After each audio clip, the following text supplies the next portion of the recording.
Today's High Performance Podcast is brought to you by Josh Phegan Digital. It's the only place that you'll find our expansive resource library. Every form, checklist, visual and dialogue that you'll ever need to systemize your business. Available to edit in PDF to rapidly take your business to the next level.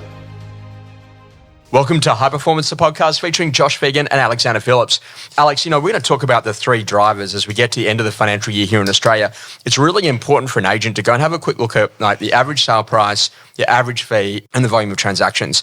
When I first met you, I think that, it was around about 50 or so transactions a year. It was about maybe $800,000 was the average sale price, maybe around, 2% in terms of the average fee.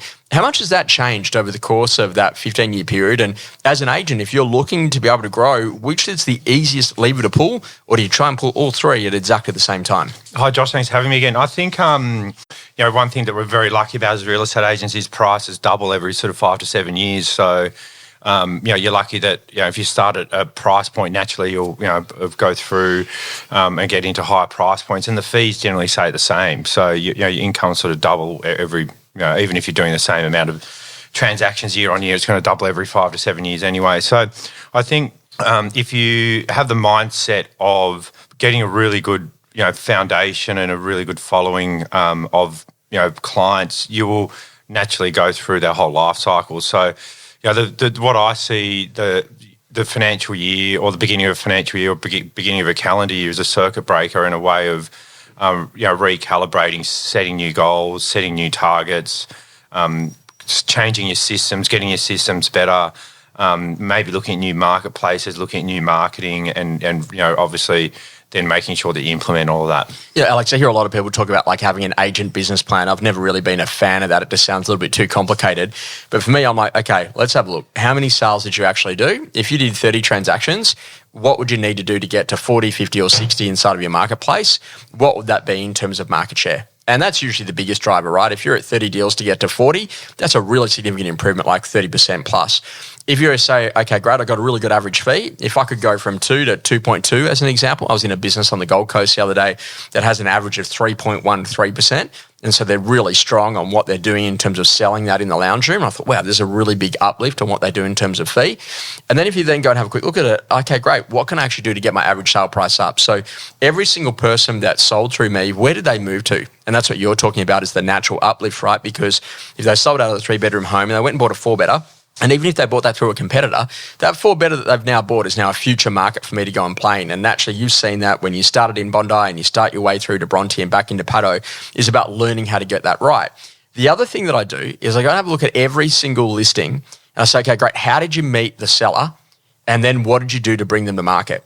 Alex, why is it important to have an understanding about your lead source? So what's actually working for you in terms of generating the leads to be able to get your business to grow?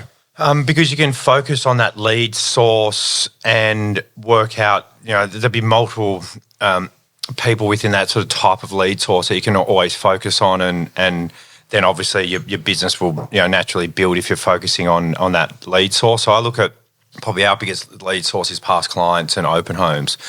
So, focusing on that past client that or even something that's in your seller database to progress them into a sale, and probably the best way of doing that is sitting in front of them or getting to open homes. Mm-hmm. I think this is the big conversation. Is that imagine if you said, okay, great, out of those 50 listings that I got, 45 of them came directly from working really good quality open homes.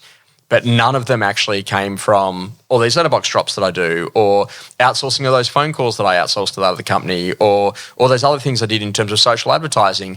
Then actually you got to go and fix those things, or you got to go and do what's currently working and do more of it. And so that's what we've got to call lead attribution. So what actually really generated that?